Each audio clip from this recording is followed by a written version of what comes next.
नमस्कार, आप देख रहे हैं मौसम तक चैनल और ये है 3 दिनों के मौसम पूर्वानुमान का बुलेटिन। मैं हूं देवेंद्र त्रिपाठी। दोस्तों, आज से लेकर यानी 27 नवंबर से लेकर 29 नवंबर के बीच में मौसम काफ़ी कुछ बदलाव लेकर आने वाला है।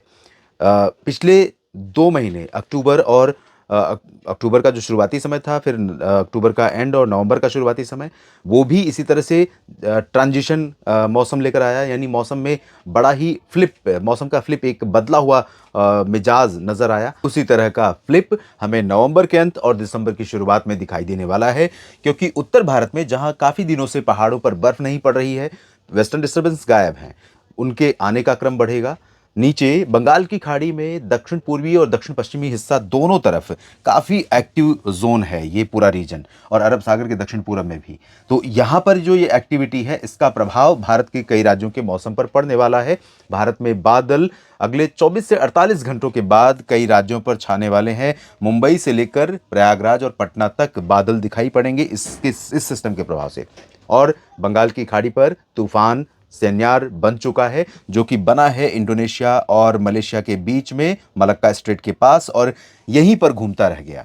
इसके बारे में पहले ये अनुमान था कि ये सिस्टम जब यहाँ पर सर्कुलेशन बना था तो लगा था कि लो प्रेशर बनने के बाद सिचुएशन बदलेगी और ये आगे बढ़ेगा, डिप्रेशन और साइक्लोन यहाँ पर बनेगा।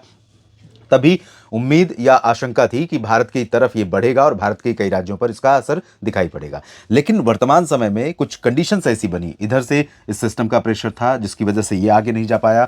समुद्र की सतह का तापमान यहाँ पर बंगाल की खाड़ी के मध्य क्षेत्रों पर अभी सामान्य से ज़्यादा है, या 30 कहें कि साइक्लोन के पक्ष में नहीं है। साइक्लोन के लिए 28-29 डिग्री सेल्सियस, 28 डिग्री सेल्सियस तापमान काफ़ी अनुकूल माना जाता है, जो यहाँ पर है, और यहाँ पर 30 डिग्री के ऊपर है, जिस वजह से भी ये सिस्टम आगे नहीं बढ़ पाया और यहीं पर घूमता रह गया। तूफान का ट्रैक एक बार देख लेते हैं। ये है मलेशिया और ये इंडोनेशिया। साइक्लोन बना था यहाँ पर इंडोनेशिया के ठीक पास में आकर के आज की मध्यरात्रि में जो बीती रात है, और उसके बाद ये इसी तरह से घूमते हुए आगे बढ़ेगा।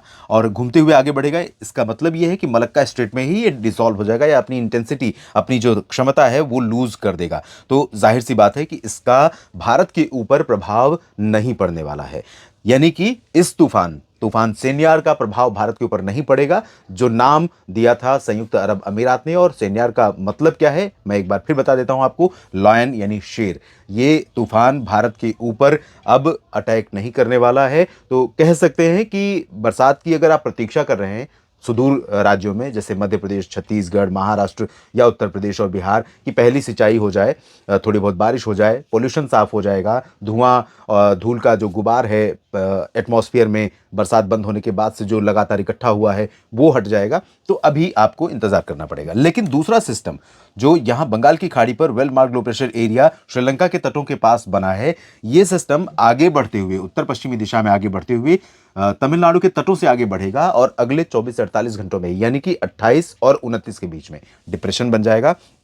और हो सकता है कि 30 नवंबर के आसपास यहां पर डीप डिप्रेशन या फिर साइक्लोनिक स्टॉर्म की इंटेंसिटी में पहुंचे, जहां उत्तरी तमिलनाडु और आंध्र प्रदेश की तटीय सीमाएं मिलती हैं इसके आसपास। और जब ये बनेगा सिस्टम तूफान, तो इस तूफान का असर, ये अगर तूफान बनता है या डिप्रेशन और डीप डिप्रेशन की इंटेंसिटी में भी रहता है, तो भारत के भागों को 29 नवंबर से ज्यादातर हिस्सों को प्रभावित करना शुरू कर देगा। वैसे तो प्रभाव तमिलनाडु के तटों पर आज और कल के बीच में शुरू हो जाएगा 28 नवंबर से। तेज हवाएं पहले ही चलनी शुरू हो गई हैं, लेकिन भारत के बाकी हिस्सों पर इसका प्रभाव दिखना शुरू होगा जब ये आगे आ जाएगा, इसकी इंटेंसिटी थोड़ा और बढ़ जाएगी। तब ये दक्षिण भारत के राज्यों में, पूर्वी क्षेत्रों में, खासतौर पर तमिलनाडु, आंध्र प्रदेश और आसपास के हिस्सों पुदुचेरी को प्रभावित करते हुए, फिर इसके प्रभाव से बादल आपको कर्नाटक में भी दिखाई पड़ेंगे 29 नवंबर से, तेलंगाना और महाराष्ट्र में भी दिखाई पड़ेंगे, मध्य प्रदेश और ओडिशा, छत्तीसगढ़ तथा पश्चिम बंगाल, बिहार और उत्तर प्रदेश के पूर्वी और मध्य भागों के ऊपर भी बादल नजर आएंगे। फिलहाल अभी क्या सिचुएशन है और अगले 3 दिनों में क्या रहेगी, इसकी बात करते हैं एक एक दिन के हिसाब से। तो आज 27 नवंबर है। आज के दिन दक्षिण भारत में आंध्र प्रदेश के दक्षिणी तटीय क्षेत्रों के साथ जो आंतरिक हिस्सा है रायलसीमा का, यहां पर थोड़ी बारिश हो सकती है।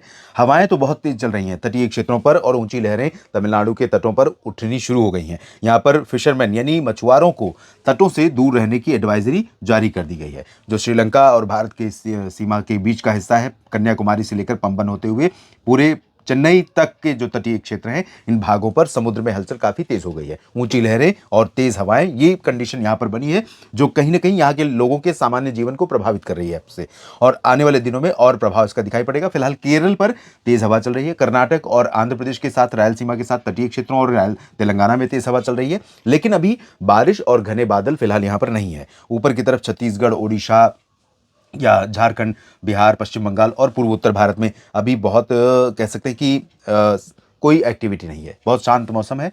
ना किसी दिशा की तेज हवा चल रही है, ना ही यहाँ पर बादल बन रहे हैं, ना टेम्परेचर में बहुत ज़्यादा फेरबदल यानी उतार चढ़ाव हो रहा है, ना उत्तर की ठंडी हवाएं प्रभावित कर रही हैं और ना ही बहुत गर्म हवाओं का प्रभाव है। तो यहाँ सामान्य स्थितियाँ रहेगी, थोड़ा बहुत धुंधला मौसम रहेगा हवा में मॉइस्चर होने के कारण और हवा की रफ्तार कम होने के कारण। प्रदूषण उन जगहों पर ज़्यादा बढ़ सकता है, क्योंकि अगर आप इस समय देखना शुरू करें तो अलग अलग कारणों से भारत के सुदूरवर्ती ग्रामीण क्षेत्रों में भी अब प्रदूषण बढ़ने लगा है, एक्टिविटी बढ़ रही है। तो इन वजहों से जहां पर पोल्यूशन, जहां पर एटमॉस्फेयर में हवा में नमी रहेगी, वहां पर प्रदूषण नजर आएगा और ये प्रदूषण आप अनुभव कर सकते हैं कि आपको सांस लेने में कठिनाई पैदा कर रहा है, आपके लंग्स को यानी फेफड़ों को प्रभावित कर रहा है।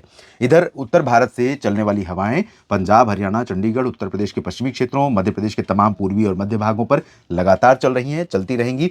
लेकिन पश्चिमी मध्य प्रदेश और राजस्थान के अधिकांश भागों पर यहां पर जो नमी इकट्ठा हो रही है, थोड़ी बहुत अरब सागर से आ रही है, थोड़ी बहुत बंगाल की खाड़ी की तरफ से पहुंच रही है, पहले से नमी एटमॉस्फेयर में है।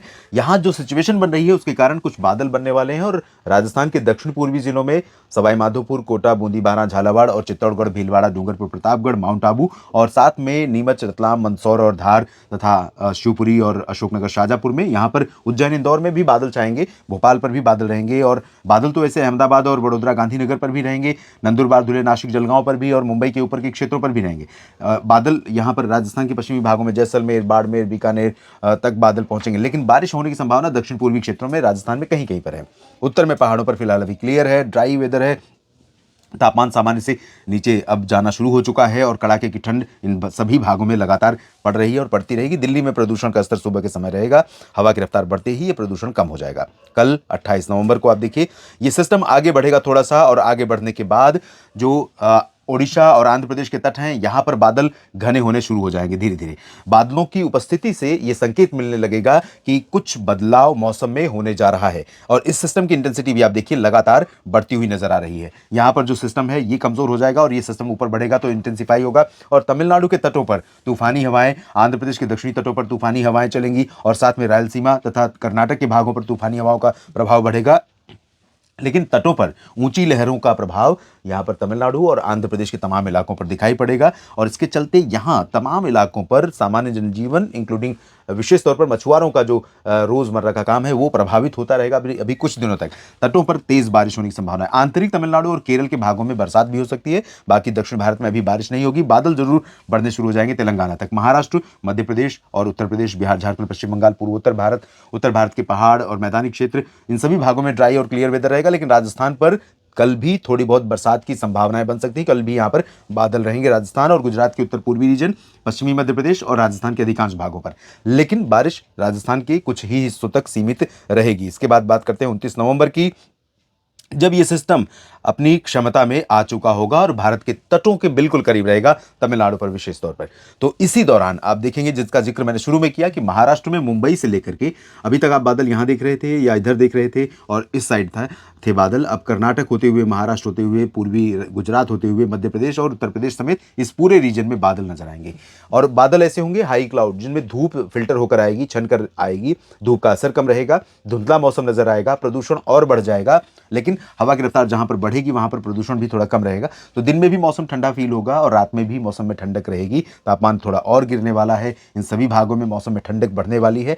बारिश अभी सिर्फ दक्षिणी क्षेत्रों में, आंध्र प्रदेश के तटों पर बारिश तेज होगी, खासतौर पर दक्षिणी तटीय आंध्र प्रदेश में नेल्लोर, मछलीपट्टनम में भारी वर्षा हो सकती है और रायलसीमा में कुछ स्थानों पर, तमिलनाडु में चेन्नई, पुदुचेरी और आसपास के भागों पर तो heavy rain, extremely heavy rain यहां पर सामान्य जनजीवन को व्यापक रूप में प्रभावित कर सकती है। और इंटीरियर पोर्शन की तरफ अगर मूव करें, वेल्लोर, कोयम्बटूर तक और यहाँ मदुरई समेत पूरे कन्याकुमारी तक का जो रीजन है, त्रिवेंद्रम, कोचीन का रीजन केरल का है, इन सभी भागों में कई जगहों पर तेज वर्षा होने की संभावनाएं हैं। लेकिन तमिलनाडु के तटों पर सामान्य जनजीवन को यह बारिश व्यापक रूप में प्रभावित कर सकती है।